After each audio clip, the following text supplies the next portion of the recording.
was the hottest show in town. Esty Rosenberg was sitting in the front row, beside an empty seat. A lady in the second row leans forward and says, "Is that seat empty?" "Yes, sadly, my husband was supposed to come with me, but he passed away." "Oh, I'm so sorry. But that ticket must have cost you a fortune. Surely you could have given it to a family member or a friend." "Oh, yes, I would have, but they're all at the funeral." Good evening, my pals, and it's great to see so very few empty seats. I'd like to start by thanking the Holy One above.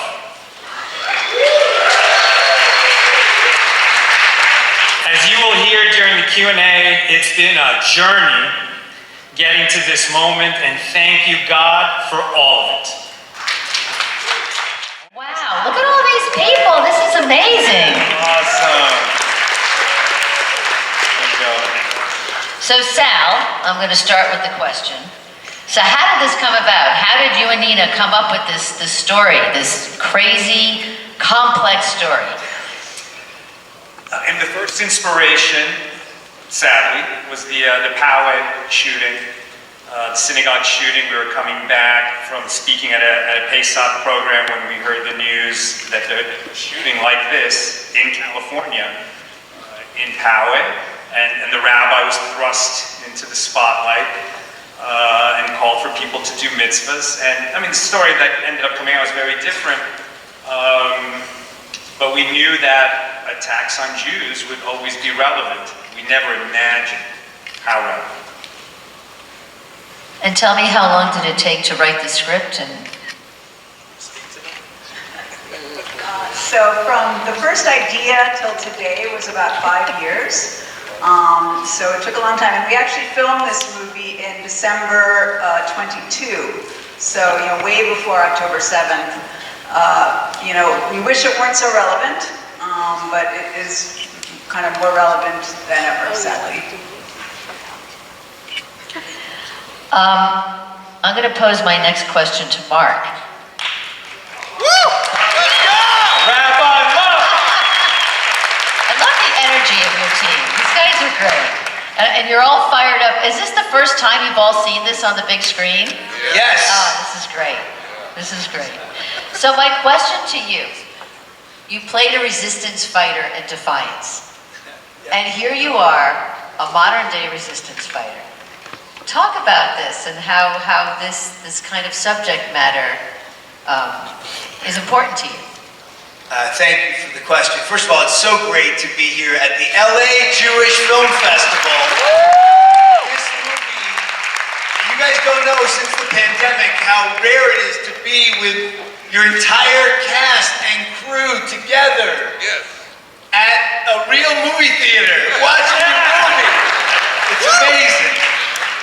Thank you for the question. Yes, I got to play the intellectual in a movie called Defiance about the largest rescue of Jews by Jews in the Holocaust. 1,200 Jews, partisans, lived in the forests of Belarus for 2 to 3 years, built their own shelter and kitchen and world and school, and survived horrible winters. And Daniel Craig and Liev Schreiber and Jamie Bell played the Bielski brothers, and that was a great movie. Yep, it was great. And Zwick directed. And then, this continuity to this movie. When I got this script, I was like looking up to the heavens, like, how did this come to me? This great role of Rabbi Mo, and it came because of these two people right here who had me in their sukkah to sit for the first time and talk about making this movie, which was such an honor. They told me then they had watched a thriller every night for 2 years straight. Every night they watched a different thriller. For 4 years straight. Now it's 4 years. Double it. And so I was so blessed to play. I'm a proud Jew, as some know, for sure. I'm Yisroel Chai. And, to get to play this part of a badass Jew who doesn't take it lying down and is not afraid to learn what he has to learn to protect his people and his community. And this movie's all about community, both the larger community and his family, which he has to protect. So it was a dream role and a great example of our strength as a people. Thank you. Amen. Did you guys notice their socks?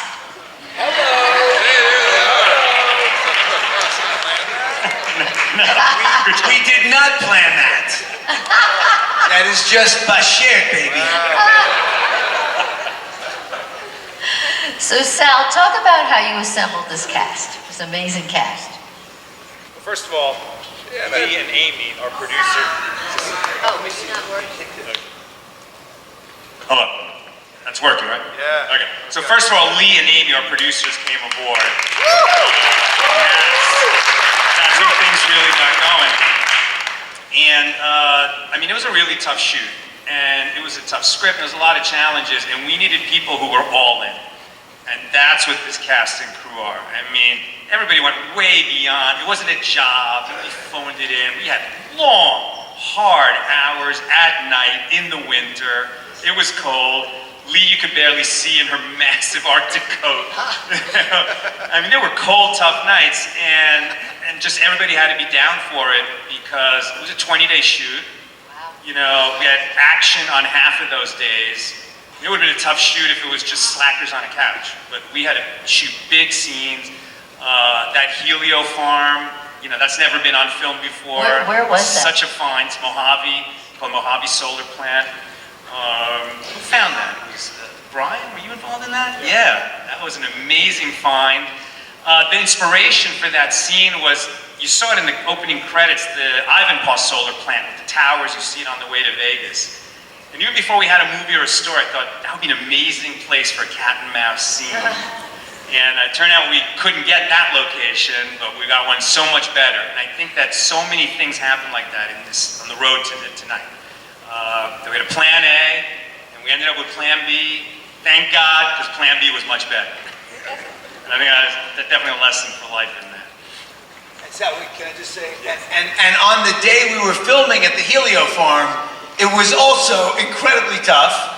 In the middle of the day, there was a windstorm, so we had to stop shooting for 3 hours, and we just sat there, Sal going crazy, but keeping his cool, and then he still got every shot he had in his head somehow to tell that story, because it's told really well. That whole sequence is amazing. Yeah, where's Rico, our cinematographer? What a job he did. That second day at the solar farm, 80 setups. People in the business know that's a lot of setups in one day. How did you get connected with these two great producers? So Sal emailed me one day, cold, and I get a lot of pitches every day, but something about his email got me curious, and I think passion is contagious. And him and Nina were so passionate, and like Mark mentioned, they were so committed to make the best thriller possible. And every movie feels like a miracle, and we knew it's going to be an ambitious shoot, but we met and spoke on the phone, then we met, and we decided to go on this adventure together. And Amy and I have made 3 movies before this one together, and really love working with each other. And she joined our team, and we made this together, which is, we're very proud of it. You got some more badass women, that's what I love. So speaking of badass, talk about the training with the weapons. Right, so anybody who's familiar with firearms will recognize a lot of the terminology and the practices, the slow is smooth, smooth is fast, let the bank surprise you, just add pressure. That's real training, right? And that's the real training that I was put through and over again in Maganam. It's a growing organization. Some big synagogues can hire a bunch of armed guards. A lot of small synagogues can't. It's up to us to step forward, and get the training. We're all licensed by the state. The standards in Maganam are higher than the standards for law enforcement. And it was just natural that the training I went through was going to leak into the script and then was going to appear, with Rabbi Mo doing it.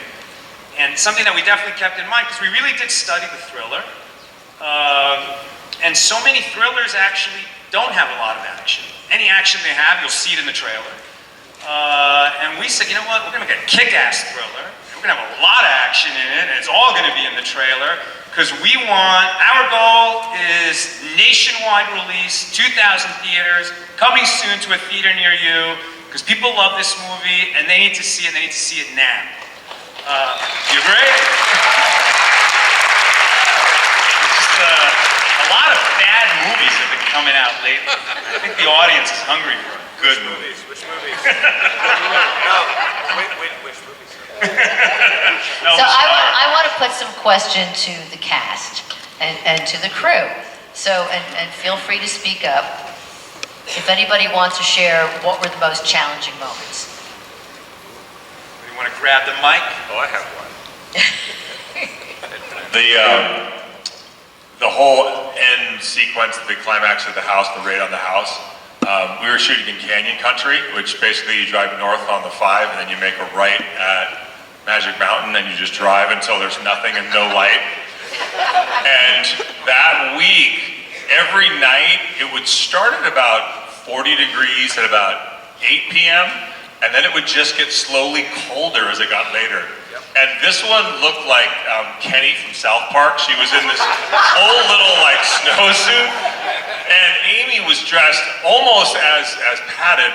And at one point, I think at 2 a.m. it hit 20 degrees, and Amy looked at me and said, "If it gets any colder, what are we gonna do?" I'm like, what do you want me to do? I'm just an actor. But that's when Sal says it was a tough shoot. I mean, those scenes were shot at 4 in the morning, and it was 14 degrees at the end of a long week. But that was my favorite thing.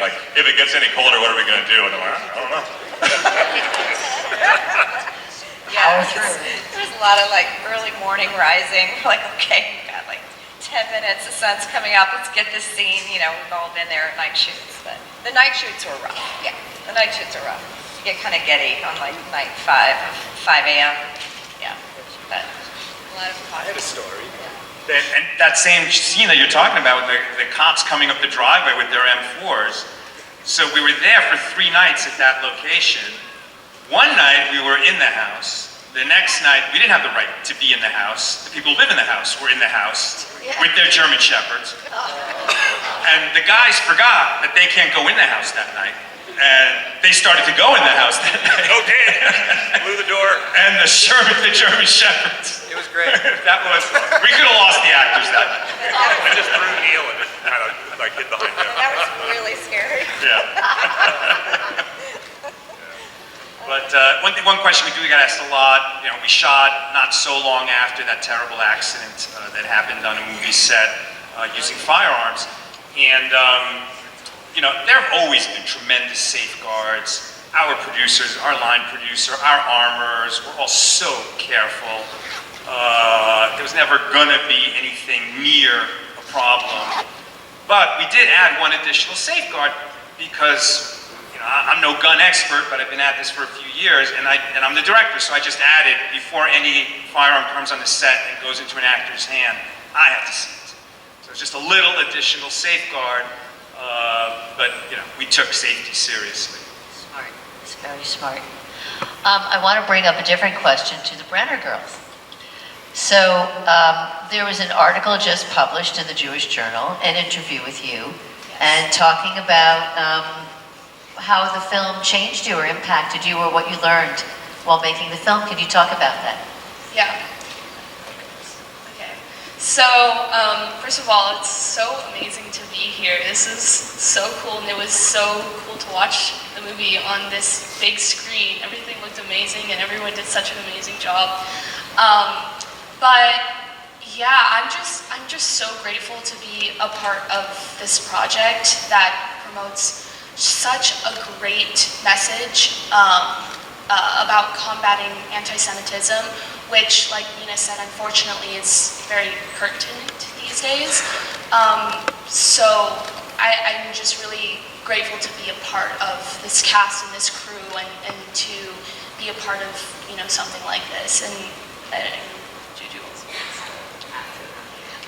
Yeah, so I learned like a lot more about Israel because I wasn't like super educated about it, but like this was a cool experience for me because like I'm so young and it's cool to like experience something like that, and I got to learn so much more about that kind of stuff. How old are you? I'm 12. So, yeah,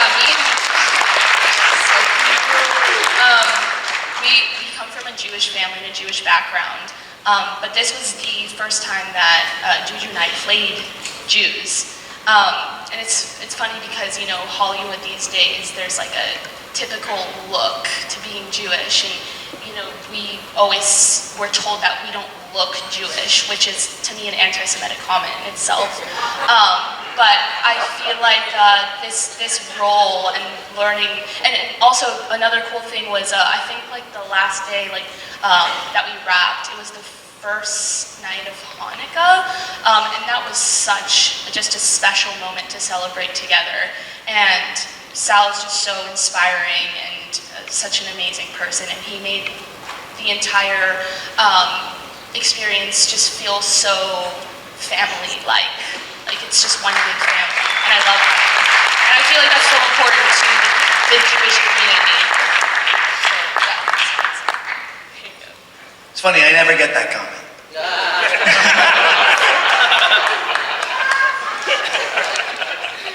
Short and sweet. I have a question because it's come up a lot in Hollywood about typecasting or about Jews playing Jews. So, did that weigh in your casting at all? I mean, listen, first of all, you cast the best actor for the role, always, right? We obviously have a lot of messages in this movie, but our first job is to entertain. You can never let go of that job. So it has to be the right cast. But I will tell you that Jews in Hollywood don't always want to play Jews. They want to be put in that box. And it really was, as you said, shared before, it was just fate. I mean, God arranged it, God arranged the meeting, and I just can't imagine anybody other than these actors playing the roles that they play.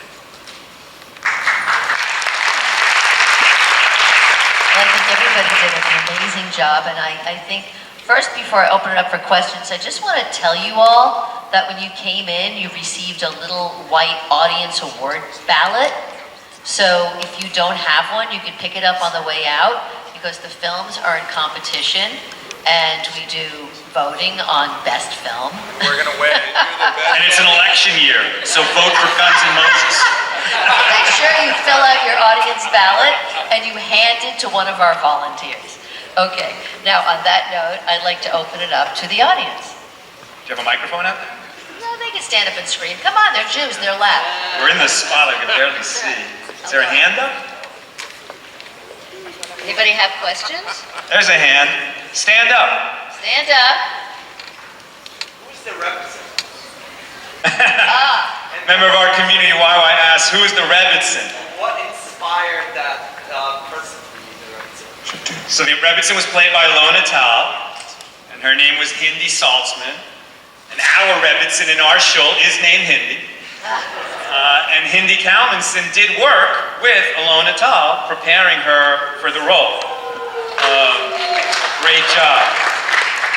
And Mark worked with a couple of Chabad rabbis and visited our shul, and also worked with Rabbi Yossi Elfort, the founder of Maganam, in preparing for his firearms.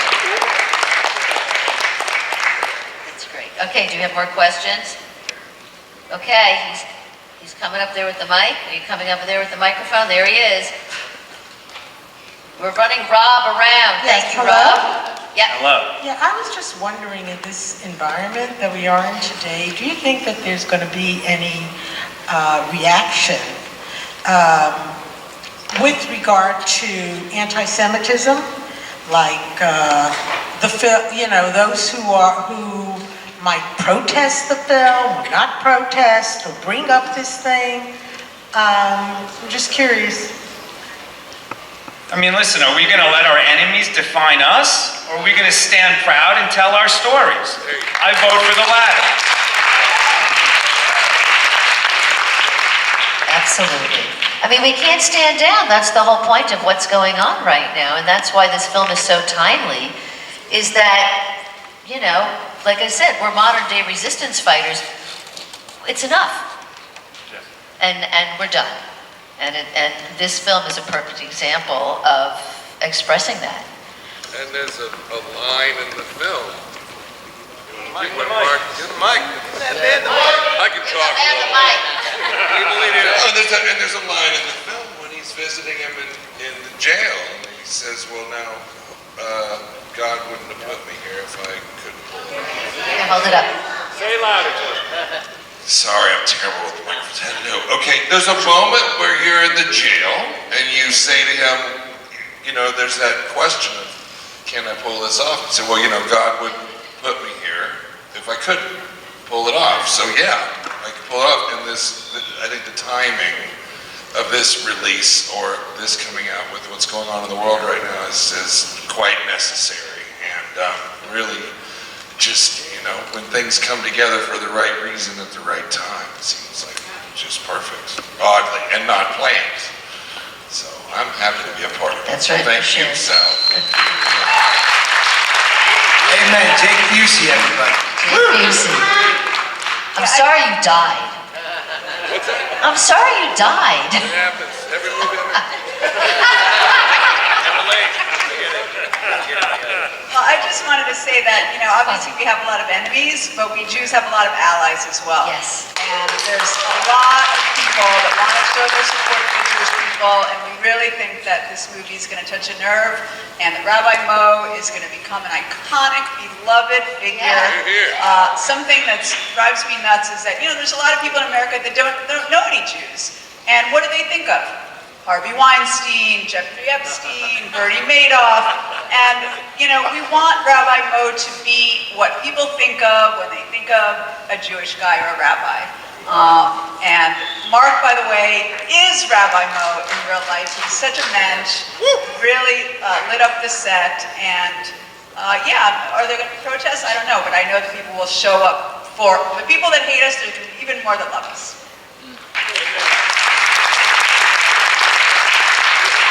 Okay, do we have more questions? I can't see you, so, oh, there we go. Yeah. Hi, Sal. I just had a question. Knowing that you work with law enforcement and respect law enforcement, did you hesitate in portraying the bad guys as the cops? Yeah, we did. Yeah, we did. We did. What went into that decision?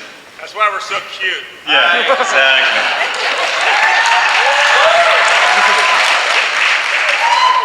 You don't recognize him with the green hair.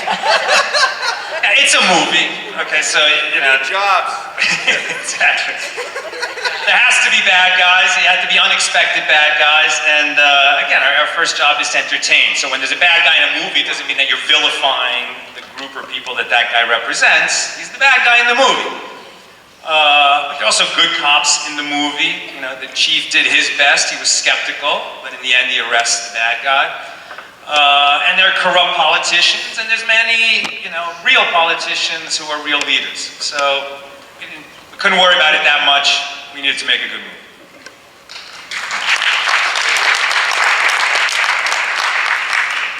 Yes, we have another question.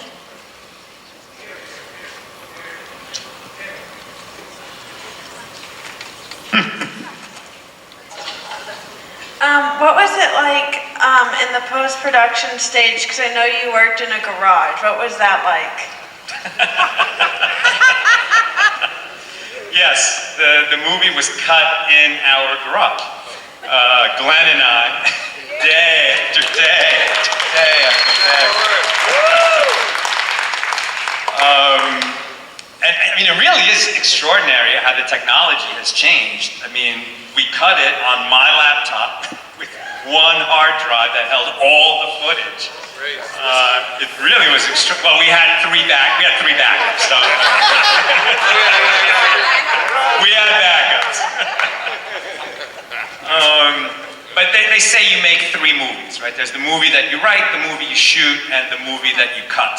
And we learned so much along the way. A big part of that, was Lee and Amy and their teams.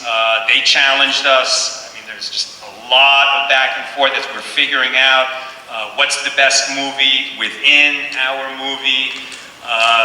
There's lots of stuff on the cutting room floor. But there also was a feeling the whole time that it was working. It was working. We even had it on set. There were just some amazing moments when we looked at each other like, wow, I mean, look at how many people are coming together and how it's coming together. I mean, in that helio farm, those mirrors are enormous, thousands of them. And it was cool being there. So we just had this feeling that God was watching over us and sending Shkaka Pratis, that there was just, things were coming and falling to place, from something greater than ourselves because we were serving something greater than ourselves. Can I say I have a comment about that. I don't feel like God was serving me because my dumbass drove my motorcycle up to the helio farm and then I had to have production ship my motorcycle back on a flatbed truck because I was so proud that I was riding my motorcycle, and then they had a windstorm and I was stuck there for 2 days. But we crushed the scene. It was great. It was great, but yeah, I was trapped there. And it was an amazing set. That being said, act of God, and then things happen. The Teamsters are not a fan of Zach. They love me. I don't know what you're talking about. It's fine. But I'll say one thing about Zach, right? He came to the helio farm on his motorcycle. But that was the scene where he's the hidden shooter. He didn't have to play that. A stuntman could have done that. He wanted to do it. That's the kind of effort that everybody put forward into this movie.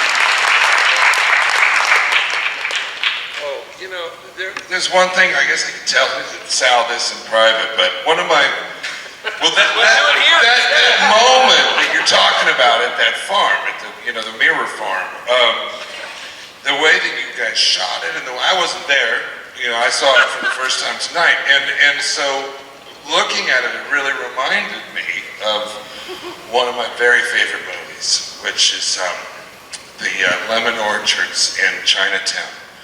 And there's something about this film that I love, that like the whole land grab thing, and like the government with the train, and then Mulholland with the water, and the similarities between Rabbi Mo and Jake Gittes were pretty damn cool. There was something going on there that I really liked about this movie. And it was that moment was when it all clicked for me. And I went, yeah. So there, I love the movie.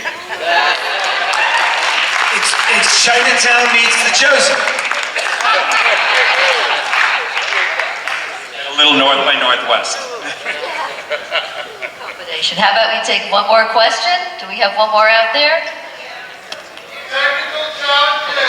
Technical challenge. Besides Zach's bike. What's your question? Hello. Okay. Would you explain the two tortoises, please? At the end. What were they doing? Yeah, so the concept was it was a fake environmental impact report where they said that there was going to be harm to this lesser beak-nosed mole. Nina made that up. That was good. And that was what the fraud was based on, but then it turned out that there really was an animal being impacted, and there was this turtle, right? That in order for them to mate, they needed to cross that area, and that meant that the land deal was still in play. I get it's a little complicated, but that's the MacGuffin of any thriller that you need in order to set the crime, the mystery, the questioning, the suspects, and ultimately the action into motion. It's a nice callback. It's great. And it was the callback, exactly. Somebody mentioned technical challenges. It was pretty easy. I mean, it was just every day. Do you want to talk to that? I was just going to say, I think we got really lucky with our location. So we found this amazing ranch in Santa Clarita, and we shot most of the movie on that ranch. So almost all those locations, they just happen to have like 3 houses, a trailer, and all this land. And an aviary. And an aviary. The aviary is really an aviary, like with birds in it. So like we literally we found this location with almost everything we needed on it, which for low budget movies, you know, that's really great. So we had our whole base camp there, and we basically lived there, and there was a lot of rain, so it became very muddy and pit for a while, like a very cold mud pit. But we did it. But that made the movie possible because that was sort of our base camp every day, and we just traveled back and forth to Santa Clarita, which against traffic at 5 in the morning is actually really beautiful. Yeah. And we had to make our days. You know, we had long days and we had to make them. And there's that scene where, a very simple scene, Mo is speaking on the phone to Rabbi Danny in Israel. And every time, ready, roll camera, speed, action, drill. It was nearby doing construction. And I'm dying because, we got to make our day.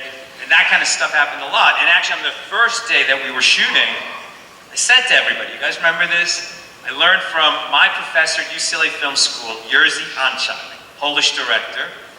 This is a good lesson for everybody, every business. He said, every man is rich man in the morning, poor man in the afternoon. Meaning in the morning, you think you have all the time in the world, you set up a perfect shot, shoot it over and over again to get it perfect. And in the afternoon, you're dying because the most important scenes, you don't have time to shoot them. So, and what does Rico call that? Shakespeare in the morning, Dukes of Hazzard in the afternoon. Shakespeare in the morning, Dukes of Hazzard in the afternoon. So we were determined not to do that. Nevertheless, on our first day of shooting, in the middle of the afternoon, we realized, we're not going to make this day. We're way behind, and we just could not miss any day on this shoot because so much had to be done every day. So at that point, I said, okay, we're not cutting anymore. Because every time you cut, it's a big reset, makeup gets in, costumes get in, everybody gets in, makes perfection, and it's 10 minutes every time you cut. So we stopped cutting. It was just, they finished the scene, back to one, ready, action. And that's how we made our days. So really the biggest technical challenge was time. I think a movie like this, production value of this movie, normally, is 3 months shoot, right? And we did it in 1 month, so that was the challenge. Let's go. What did you shoot on? What did you shoot on? What camera? Venice. Two Venice. Just really great at night. Here, you can talk about it. Hi, I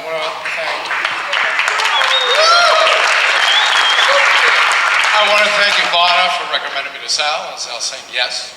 I want to thank Jenny Lou for coming, and two of my crew guys, Victor, who pulled focus, is up there somewhere. Victor. Yeah, Victor is a genius, pulling focus on the move like that. And Linnell, who did a lot of the lighting to the lighting. That came here.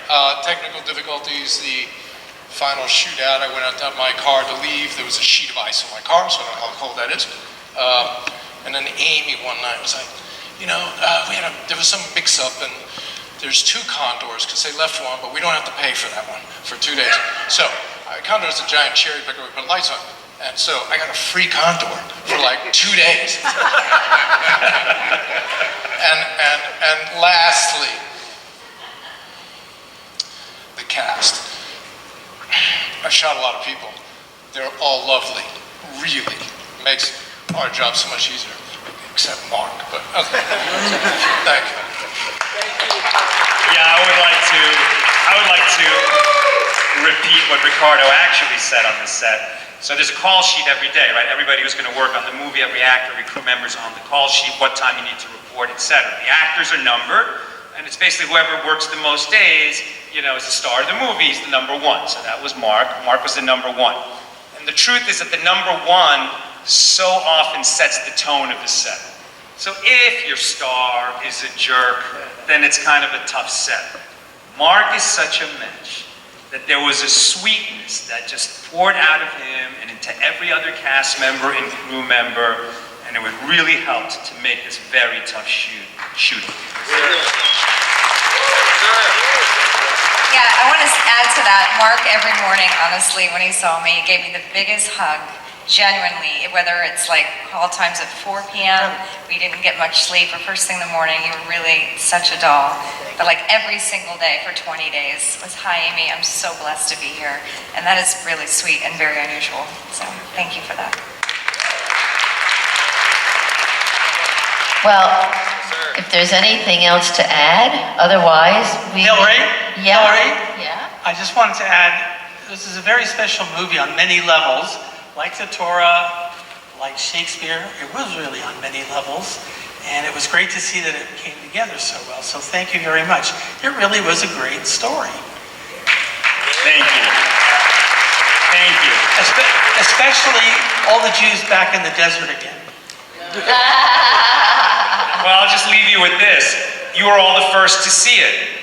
So now you're ambassadors for this film. That's right. Tell everybody.